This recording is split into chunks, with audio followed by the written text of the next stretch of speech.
ये कहानी सिर्फ एक कहानी नहीं, बल्कि समाज के उस आईने को दिखाती तस्वीर है जहां एक बहू पूरा ससुराल बर्बाद कर देती है। क्या है ये? कैसी है तुम्हारी बहन? पता है कल हम बाजार गए ना, तो रिक्शे का पैसा नहीं निकला उसकी जेब से। सतीश कुछ नहीं कहता, वो तो बस ये सोचता है कि शादी के बाद सब ठीक हो जाएगा। लेकिन सुची, जिसके मन में ससुराल के लिए सिर्फ नफरत ही नफरत थी, सुची अपनी बहन से कहती है, मैं तो सिर्फ सतीश के साथ रहना चाहती हूँ, लेकिन उसके माँ बाप, बहन, सब कुछ झेलना पड़ रहा है मुझे। तभी सुची के पापा आते हैं। अरे देख ले, एक बार शादी हो जाने दे, फिर नर्क बना देना उन लोगों की जिंदगी, अपने आप अलग हो जाएंगे। गांव में भी तो मकान है, बूढ़ा बूढ़ी वहीं जाएंगे। एक बार बहन की शादी हो जाए, फिर क्या करना है मैं बताऊंगा। हाँ पापा ठीक बोल रहे हैं। वैसे भी ना तुम सतीश से ही मतलब रखो, टारगेट सिर्फ सतीश को रखो, धीरे धीरे उसके परिवार को उससे अलग कर देना। सुची की माँ, जो कि एक अच्छी महिला थी, वो देखती है कि कैसे उसका पिता अपनी बेटियों को ससुराल में लड़ाई झगड़ा करने की सीख दे रहा है। देखिए जी, बेटियों को अच्छी शिक्षा दीजिए। कैसी बातें सिखा रहे हैं आप?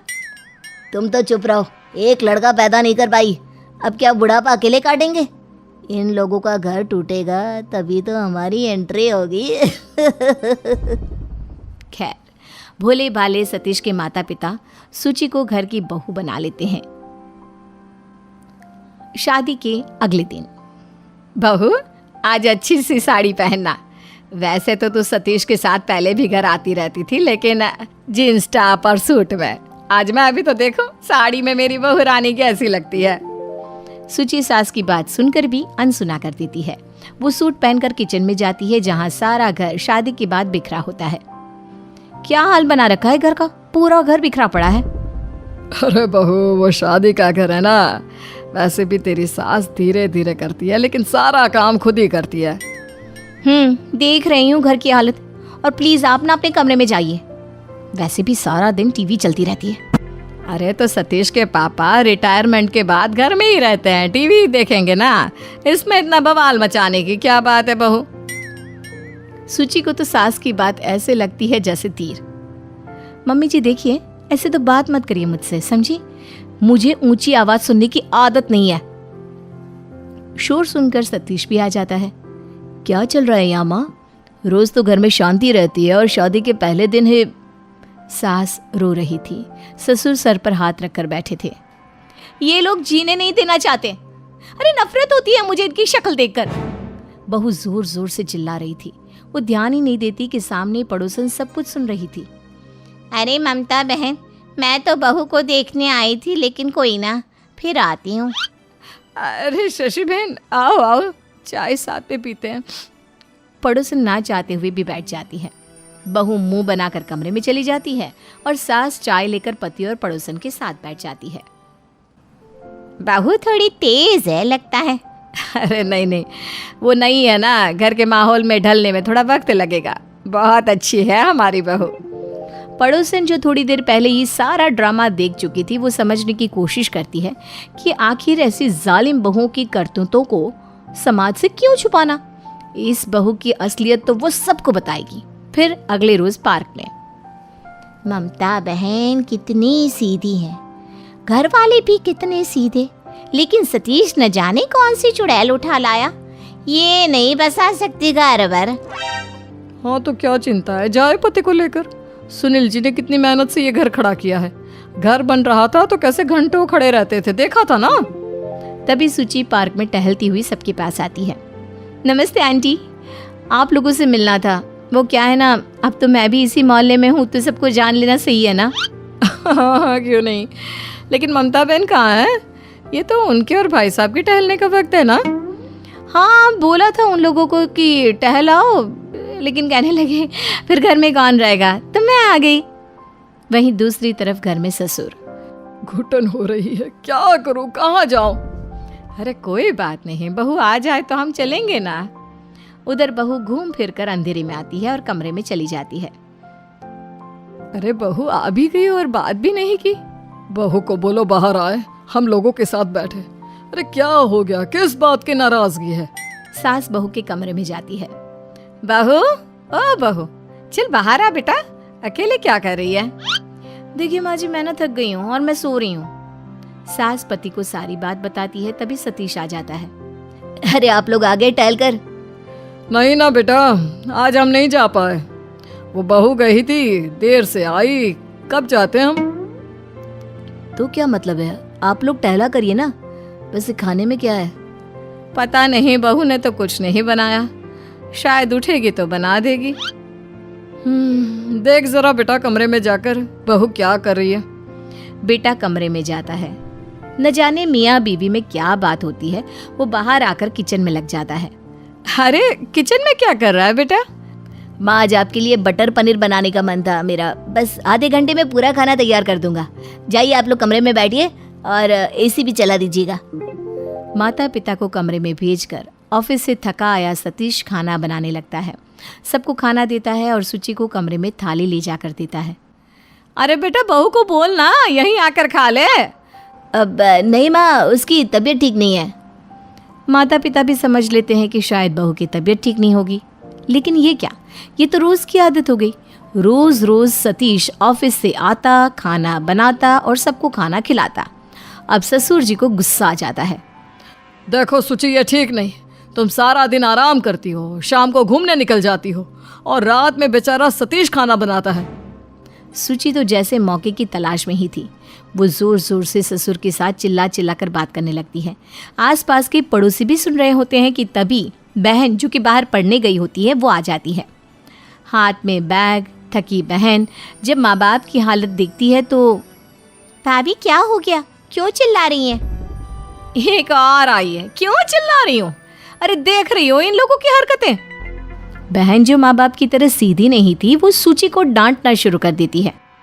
देखो भाभी, रहना है तो कायदे में रहो, नहीं तो निकल जाओ। हाँ हाँ क्यों नहीं, मैं तो चली। तभी सतीश आ जाता है। तुम्हारी बहन मुझे घर से निकलने के लिए कह रही है। मैंने क्या क्या नहीं किया इसके लिए, लेकिन ये देखो। किया या नहीं किया ये तो मुझे नहीं पता, लेकिन हाँ, आप जिस तरह से मम्मी पापा से चिल्ला चिल्ला कर बात कर रही हो ना, वो सही नहीं है। सतीश बेचारा क्या करता, चुपचाप कमरे में चला जाता है। देखा देखा तुम्हारी बहन को कितना किया इस लड़की के लिए, और इसने घर में घुसते ही जोर जोर से चिल्लाना शुरू कर दिया। बस हाथ नहीं उठाया उसने, क्योंकि तुम आ गए, नहीं तो मार भी देती। सतीश को गुस्सा आ जाता है। बीवी के झूठे आंसू उसे ऐसा कर देते हैं कि अब उसे बीवी के सिवा कोई और समझ में ही नहीं आता। ऐसे कैसे मार देती, मेरी बीवी हो तुम। अब धीरे धीरे घर का माहौल ये हो गया था कि सतीश और सुचि किसी से बात नहीं करते। सतीश भी सीधा ऑफिस से कमरे में चला जाता। बाहर माँ बाप ने कुछ खाया नहीं खाया, तबीयत कैसी है कुछ पता नहीं था। फिर एक रोज, ये क्या है, सतीश के माँ बाप के साथ कितना ही बुरा व्यवहार कर लिया, लेकिन ये तो बिल्कुल घर छोड़कर जाने को तैयार ही नहीं है। कुछ तो जुगत लगानी होगी। हे भगवान, आज तो काम वाली भी नहीं आई, क्या करूं? बहू से कहती हूँ काम में हाथ बटा दे जरा। बहू, ओ बहू, जरा बाहर आना बेटा, काम वाली नहीं आई है। अरे क्यों उसे बुला रही हो? फिर कोई ना कोई कलेश करेगी और क्या। होता भी वही है। बहू जोर जोर से सास पर चिल्लाना शुरू कर देती है। तभी घर में सतीश की बुआ आती है और साथ में कुछ पड़ोसी भी थे। अरे दीदी, कैसी हैं आप? मैं तो अच्छी हूँ भाभी, लेकिन आप ठीक नहीं लग रही।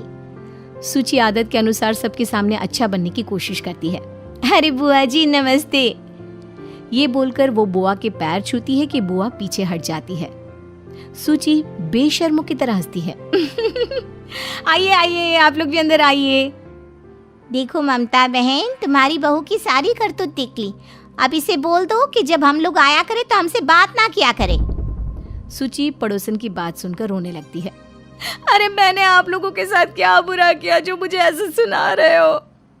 माना हम लोगों के साथ बुरा नहीं किया, लेकिन समाज में तुम जैसी बहुओं को सम्मान दिया गया ना, तो तुम्हारा देखा देखी सारी औरतें ऐसे ही बिहेव करेंगी। हाँ, अब तो हमारे मोहल्ले में भी तुम्हें कोई नहीं पूछेगा। शायद आप लोग ठीक कहते हैं, जुर्म सहना भी उतना ही बुरा है जितना जुर्म करना।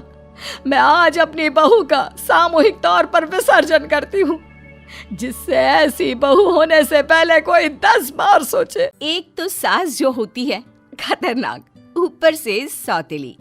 ये तो वही बात हुई ना, करेला वो भी नीम चढ़ा। लेकिन क्या करे, भाग्य में हो जब ऐसी सौतेली सास। महेश, तुम्हें नहीं लगता कि तुम्हारी मम्मी कभी कुछ ज्यादा ही बोल देती है? क्या तुम्हें कभी गुस्सा नहीं आता? कुछ भी बोलती है, इतना थोड़ी ना कोई सहन करेगा। बंधुआ मजदूर हो क्या? देखो मीना, मुझे पता है तुम्हें बुरा लगता है, पर वो जैसी भी है मेरी माँ है। उन्होंने मेरा बचपन से ख्याल रखा है। अगर वो गलती से थोड़ी बहुत बातें बोल दे तो प्लीज कुछ मत बोलना। मीना का गुस्सा तो लेकिन आज 7 समंदर पार करके खड़ा होता है। वो तो कुछ सुनने को तैयार ही नहीं होती। पर तुमने उन्हें देखा नहीं, वो जानवी का साथ कैसे देती है? अगर वो कुछ गलत भी करती है तो वो उसका ही साइड लेती है। वो उनकी सगी बहू है, इसका मतलब ये तो नहीं ना कि वो उसकी हर गलती माफ करे। हाँ तो कुछ नहीं होता ना, तुम इसके बारे में मत सोचो। तुम बस ये सोचो कि ऐसा कौन सा काम करने से माँ खुश हो जाएगी। मैं तो कुछ भी करती हूँ तो उन्हें गलत ही लगता है। अभी भी कोई बहाना बनाकर आई हूँ तुम्हारे पास, जबकि उनकी सगी बहू अभी तक कमरे में आराम फरमा रही है। तभी सास की आवाज आती है। अरे बहू, इतनी देर हो गई, अभी तक महेश की फाइल नहीं ढूंढ पाई क्या? हाँ माँ जी, बस मिल गई। चलो मैं भी ऑफिस चलता हूँ, ठीक है? तुम अपना ध्यान रखना। हाँ ठीक है, जाओ। मैं तो बस इस बुढ़िया को ही संभालती रहूं घर में। महेश कमरे से बाहर जाता है। अच्छा माँ, मैं चलता हूँ। ठीक से जाना बेटा। बहू, क्या हुआ? इतनी देर क्यों लग गई एक फाइल ढूंढने में? क्या पता माँ जी, जेठ जी से कुछ बात कर रही हो मीना दीदी। हो सकता है सगा सौतेले का खेल खेल रही हो। क्यों? इसे बात नहीं कहते, इसे शिकायत कहते हैं। सही कहा ना मीना बहू?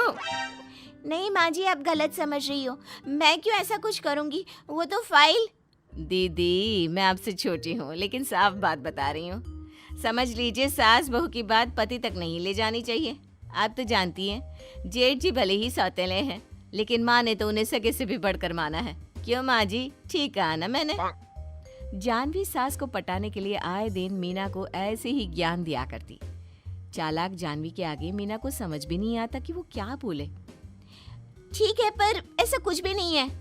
अच्छा माँ जी, मैं कल मायके जाऊंगी क्योंकि मेरे भतीजी का मुंडन है तो बुलाया है। बहू, जरा भाषा तो देख अपनी। तू पूछ नहीं रही है, बता रही है। वैसे कल नहीं जा सकते, कल मेरा कोई जरूरी काम है जो तुझे करना है। तभी जानवी बोल पड़ती है। माँ जी, मुझे ना अभी थोड़ी देर पहले माँ का कॉल आया था, मैं जरा बात करके आती हूँ। ये जानवी तो, चलो छोड़ो। मीना, मेरे लिए एक कप चाय बना कर लाओ। जी माँ जी। शाम को खाने के टेबल पर। ये सब्जी में नमक कितना ज्यादा है, किसने बनाई है ये सब्जी? माँ जी, मीना दीदी ने। बहू, आजकल कैसा खाना बना रही है तू? सीख कुछ जानवी से। और ये खीर, घर पे चीनी नहीं थी क्या बहू, जो तूने आज पूरा खाना ऐसा बनाया है? अरे कम से कम खीर तो ढंग से बना देती। तुझे पता है ना मेरी मन पसंद है। माँ जी, खीर मैंने नहीं, जानवी ने बनाई है। ज्यादा चीनी खाने से कहीं मुझे शुगर ना हो जाए, इसीलिए उसने कम डाली होगी, है ना? कुछ दिन बीतते हैं। जानवी अपने पति के कान भरने शुरू कर देती है। देखो जी, मैं नहीं रह सकती यहाँ पूरे बारात के साथ। इतना बड़ा घर है, माँ जी को बोलो ना बंटवारा कर दे, मैं तो अलग रहूंगी। बात करता हूँ माँ से। कुछ दिनों बाद जानवी घर में लड़ाई झगड़ा करवाना शुरू कर देती है, जिससे हार कर ससुर जी बंटवारा कर देते हैं। मैं तो जानवी के साथ रहूंगी। वो क्या है ना, मीना बहू मेरा लायक काम करती ही नहीं। ना जी ना, मैं नहीं रख सकती माँ जी। ऐसा कीजिए, एक एक हफ्ते आप और पापा जी घर बांध लो। क्यों जी? हाँ और क्या, किसी को परेशानी नहीं होगी। पापा तो मेरे साथ ही रहेंगे, पापा को मैं कहीं और नहीं जाने दूंगा। हाँ, मैं भी पापा जी की सारी सेवा करूंगी। वैसे भी अब वो ज्यादा इधर उधर नहीं कर सकते तो। कुछ महीनों बाद ससुर जी घर का बंटवारा कर देते हैं। एक हफ्ते के लिए सास ससुर बड़े बेटे के घर रहते हैं तो एक हफ्ते के लिए छोटे बेटे के घर। जानवी बहू, जरा कोई चैनल लगाना।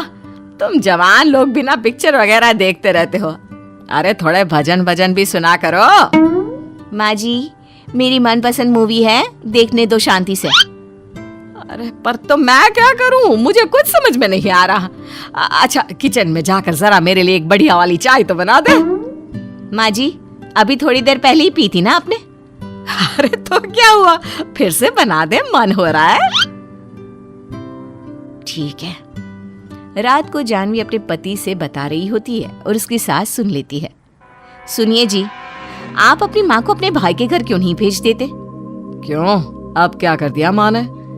पता है, मैं रोज उनकी अजीब गरीब बातें सुनकर पक जाती हूँ। ऊपर से उन्हें रोज दिन में 4 बार तो चाय पीनी ही होती है और काम के नाम पर बस उन्हें कहीं ना कहीं दर्द होने लगता है। सुन रहे हो ना मेरी बात, या फोन पर ही लगे हुए हो? सास को जानवी की वो बात याद आती है जब वो मीना को घर की बात पति को ना बताने का ज्ञान दे रही थी। तुम्हें पता है, मुझे उनके गंदे कपड़े रोज धोने पड़ते हैं। सोचा अलग हो जाएंगे तो कोई टेंशन नहीं होगी, पर ये टेंशन तो हमारे माथे पड़ गई। तुम अपनी माँ से बात करो ना, उनसे कहो हम छुट्टियों पर जा रहे हैं तो थोड़े दिनों के लिए मीना दीदी के पास चले जाए। ठीक है, सुबह बात करता हूँ। अगली सुबह मीना के घर पर। इतनी सुबह सुबह कौन होगा? अरे माँ जी, आप आइए आइए अंदर, मैं आपके लिए चाय बना कर लाती हूँ। बहू तुझे बुरा तो नहीं लगा ना, मैं इतनी सुबह सुबह आ गई? नहीं माँ जी, आप कैसी बात कर रही हैं? आप तो सही समय पर आई हो, मैं नाश्ता लगाती हूँ। आप ही का तो घर है माँ जी। उधर जानवी का पति। अरे माँ दिखाई नहीं दे रही, कहाँ चली गई? रुको फोन करता हूँ। अरे रहने दो ना, खुद गई है, खुद ही आ जाएगी। वैसे भी ना आए तो अच्छा है, कौन पालेगा बुढ़िया को। उधर सास मीना के घर में। एक जानवी थी जो मुझे घर से निकालने में लगी थी, और एक ये पागल है जिसके साथ मैंने इतना बुरा किया, फिर भी वो मुझे रख रही है। तभी चाय लेकर मीना आ जाती है। माँ जी, आप ये चाय पीजिए, तब तक मैं नाश्ता लगाती हूँ। वैसे माँ जी, आप ना चाय कम कर दीजिए। इसलिए नहीं कि मुझे बार बार बनानी होती है, बस इसलिए कि आपकी सेहत ठीक रहे। मीना बोली जा रही थी और सास की आंख से आंसू निकलने लगे। क्या हो गया माँ जी? ठीक है, चाय पी लेना, पर इसमें रोने की क्या बात है? अरे पगली, आज मेरे सौतेले सगे बन गए, और सगे सौतेले किस्मत ने भी क्या अजीब खेल खेला है मेरे साथ। समय और परिस्थिति के साथ अपने और परायों का फर्क नजर आने लगा बहू।